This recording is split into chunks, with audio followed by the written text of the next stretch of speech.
Two heavy hitters, from enemies to lovers, and it all happens silently.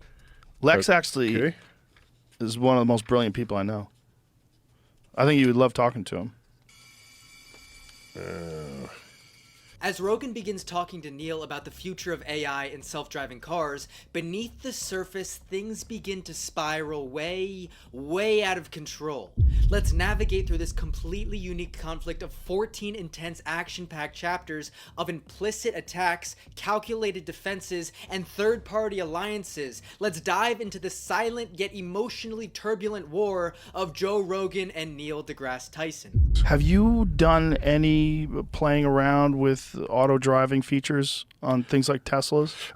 I know it's there, but I'm not ready. I'm not mentally ready. It's pretty amazing. Yeah, AI is going to kill some people in self-driving mode, but I guarantee you, It's going to kill a lot less. it will kill fewer people Yeah. than without it. Have you seen Lex Friedman playing guitar while he's driving around a self-driving car? In finishing his point, Neil sticks out his finger as he finishes his sentence and reaches for his glasses. It's used to emphasize a point, but when it's also done in conjunction while he's reaching for his glasses, it now becomes a signal that, although he has finished his point, he's not done speaking. An intentional pointer finger within a conversation can indicate a desire to share or direct attention. This subtle signal implicitly sends the message to the listener that he wants them to follow him where he's about to go. Joe Rogan, maybe paying attention to something else in the moment, overlooks Neil's signal and moves the conversation to a tangentially related topic of Lex Friedman driving the cars. A very subtle lack of communication. However, this right here is the genesis of the catastrophe that begins to unfold. This is the exact moment where one narrative splits into two, and the battle for conversational dominance begins. Than without it. Have you seen Lex Friedman playing guitar while he's driving around a self-driving car? Yeah, Lex drove around in a Tesla while playing guitar. It's pretty fascinating. So there's a headline here. Joe directs the conversation here, thinking they're both on the same page, and that is exactly why he gets startled when he's interrupted by Neil taking the lead in a different direction. Joe becomes frustrated because he feels that Neil has disengaged with him and is trying to override his comments, when the reality is that Neil wanted Joe to follow him where he was going. Perhaps Neil's signal wasn't strong enough, and his pointed finger could have lasted longer. If he remained shaking his pointer finger after he finished speaking, it would have been a much clearer signal to follow him. However, the quickness in which Neil drops the signal of his pointer finger leaves ambiguity on the receiving end. Neil doesn't even notice his interruption of Joe, likely because he feels that his initial signals to follow him were strong enough. But as things soon begin to spiral out of control, we realize that clearly they weren't. Things are gonna spiral out of control if you don't hit that like button and subscribe. Show me what you want to see more of. So there's a headline here, and that I'm going to read. It's a very simple headline, but where is it here? Oh my gosh, where is it? There it is. There's Lex. Oh. As the attention settles on Neil as he looks through his book, even though he's silent, Joe's silence shows us that it is clear the spotlight is now on Neil. However, Rogan viewed Neil's previous interruption as disrespectful, which is why he feels comfortable taking the attention away from Neil and putting it back onto his narrative. The hostile attribution bias generally makes us more likely to respond to perceived negative intent with defensive and aggressive behaviors. This is where we begin to realize that once Neil recognizes what Joe's doing and feels like he's being unnecessarily interrupted, now the battle for dominance really begins to heat up, as both sides get fully engaged, and in their subliminal fury, a problem arises for Rogan. Oh my gosh, where is it? There it is. There's Lex. Oh.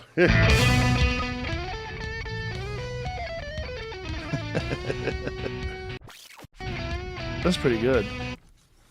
Lex can shred. Give me some of that. You got to listen to this. Listen to this.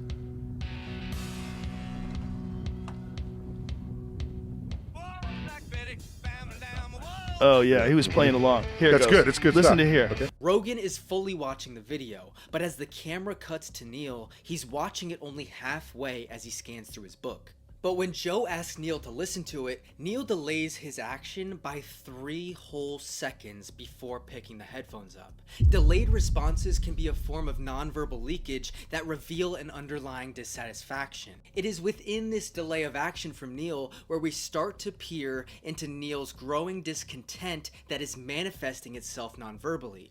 Neil only got to listen for a few seconds while the clip was ending. This comment of, "that's good," when there is barely enough stimulus to justify a judgment like that, shows us that Neil's main focus right now is on his book, his narrative.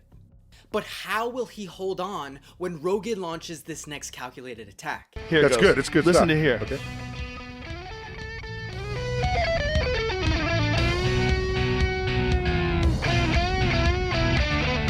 Have you done Lex's podcast? No. You would love him. Oh, yeah? He's an AI researcher. From MIT originally. Noticing that Neil is halfway checked out, Joe attacks Neil's concentration through overstimulation. Joe overwhelms Neil with stimulus in order to give him no choice but to come over to his side.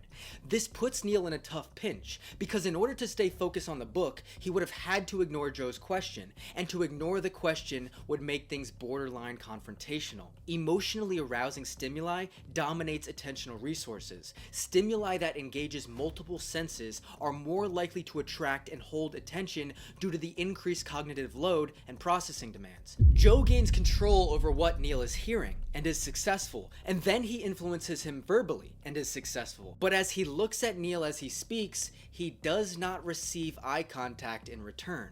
Neil won't give up his eyes. His eyes are trained on that book, and he won't give up his eyes because this tension has spiraled to the point of becoming oppositional. Now, to give in is to lose a fight.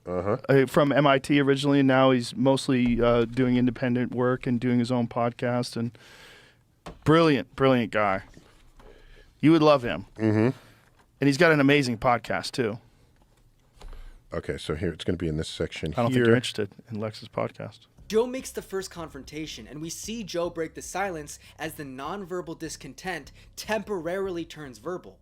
Joe frames his budding anger as, "I don't think you're interested." But what he really likely means is, "I know you are trying to break away from our conversation that exists within my narrative." Intentional physical disengagement often reflects a negative attitude toward the current interaction.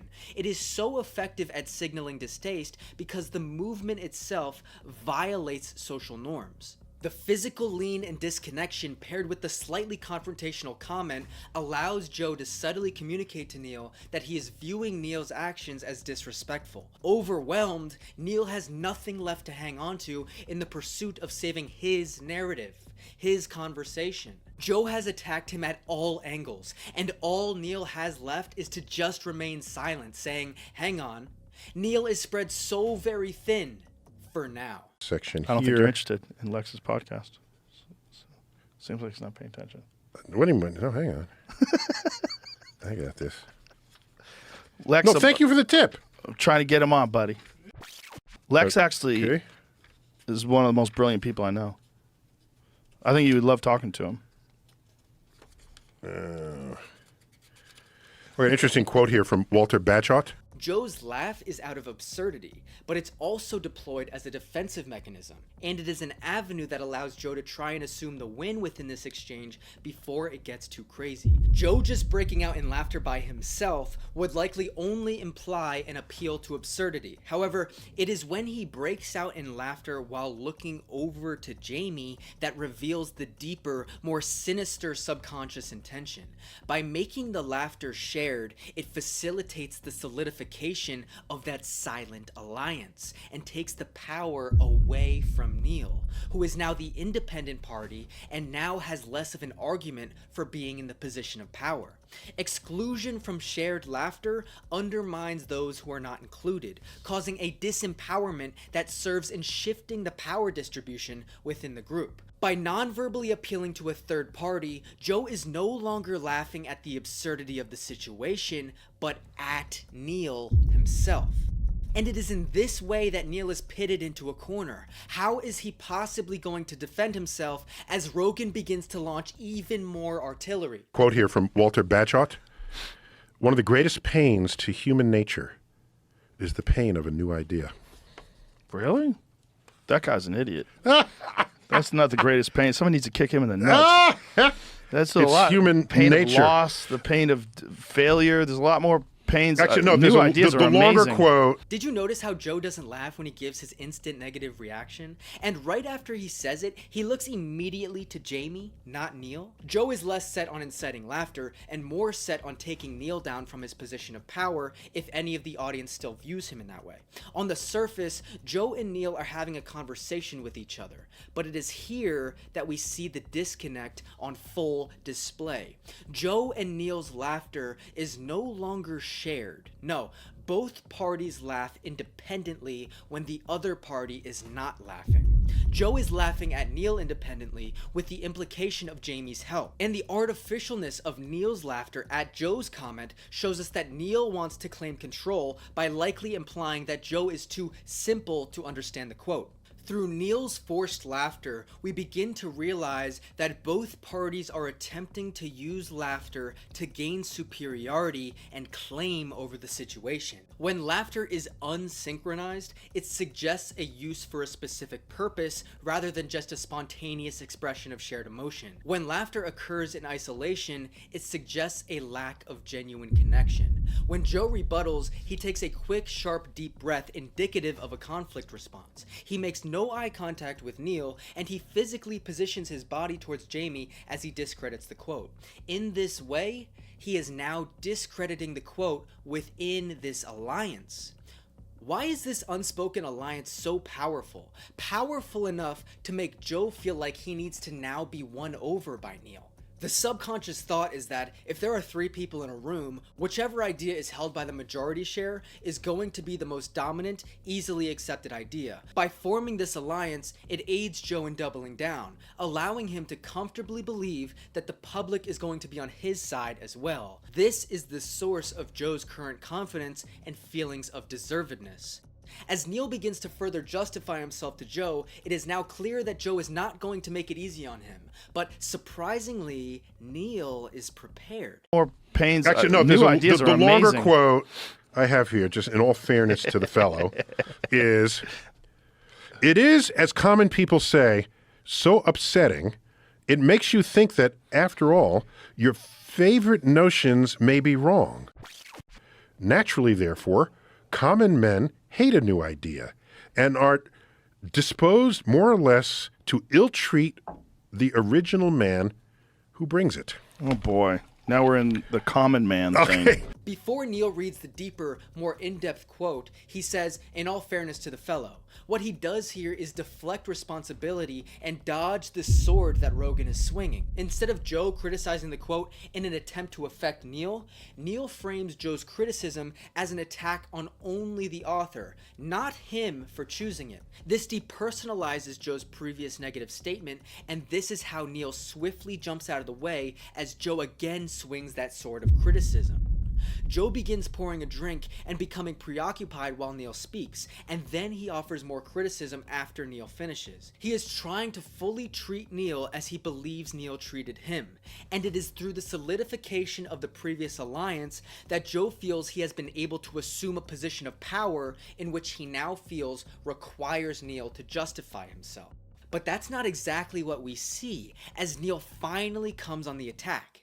Oh boy. Now we're in the common man thing. Okay. All right. That's 19th century. I like that even less. All right. Here's a headline. You ready? Mm-hmm. And it's why our brain is not statistically prepared. A headline. Okay. Neil scratches his nose in discomfort, perhaps as he begins to realize that Joe's criticism and negativity here is not necessarily being caused by the writing itself, but it is being used as an outlet for tension and a display of power.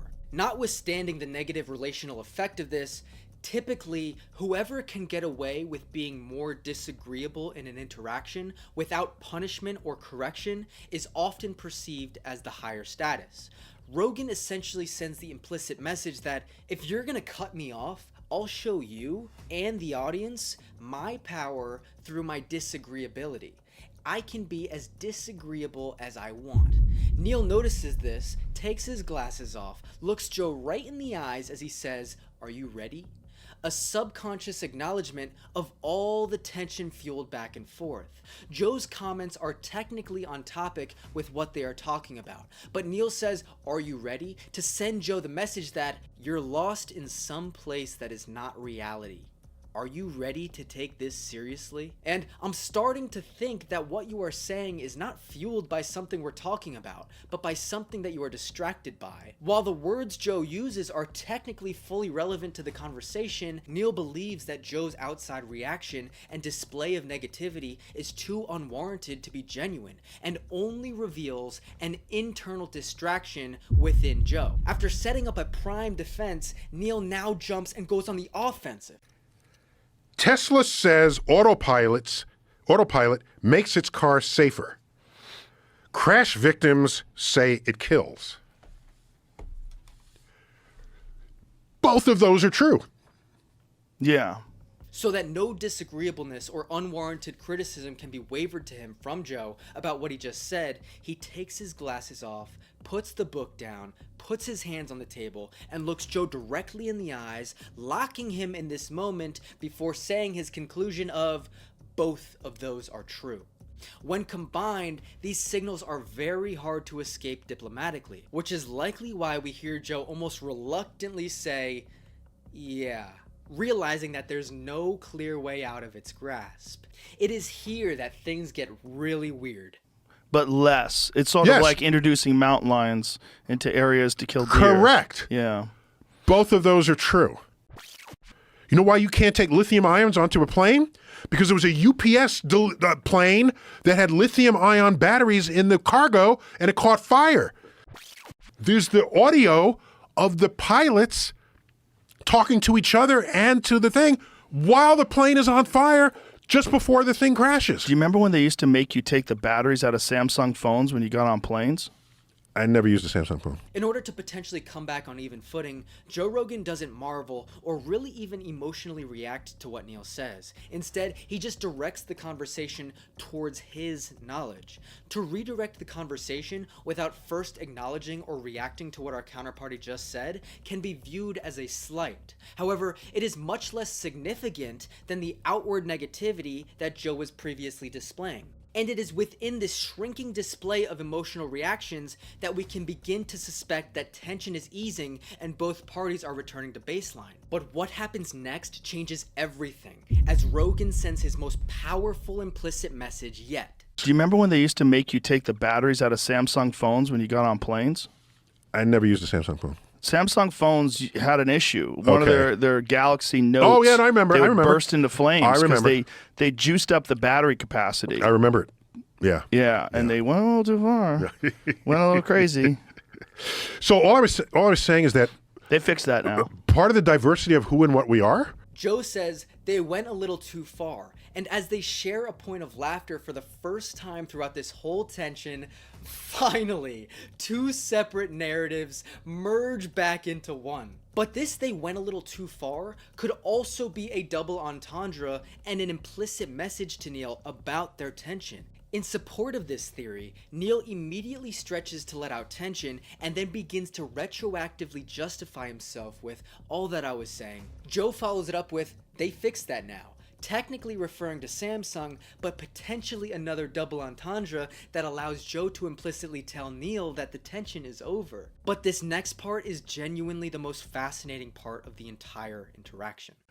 And another thing we're not good at, I gotta go soon. How long have we been talking here, dude? Couple hours. Damn. Dude. Come on, this is fun. But I love you, man. I love you too. I love you, man. I love you. Love you too, man. People don't know we were outside wrestling a few moves. Started to have a little flashback. No! It was the third period. I was down 4 points. Uh-oh. And yeah. The buzzer. So, what was I saying? Here we see the emotional fallout and the effects of the previous tension. This is a rubber banding effect, and it is one of the most powerful confirmations of all the arguments that came before it. In a relationship, to the extent that you go one way, you will likely rubber band and go the other way to the same extent and intensity. As long as however far you go initially doesn't go too far and kill the relationship, which would break the rubber band. Not only do they laugh at the same time now, but Neil's laugh now is much more genuine and bellied, allowing us to contrast it from what we saw of his laughter before. Instead of being used to maintain control, it is now used to express and share joy.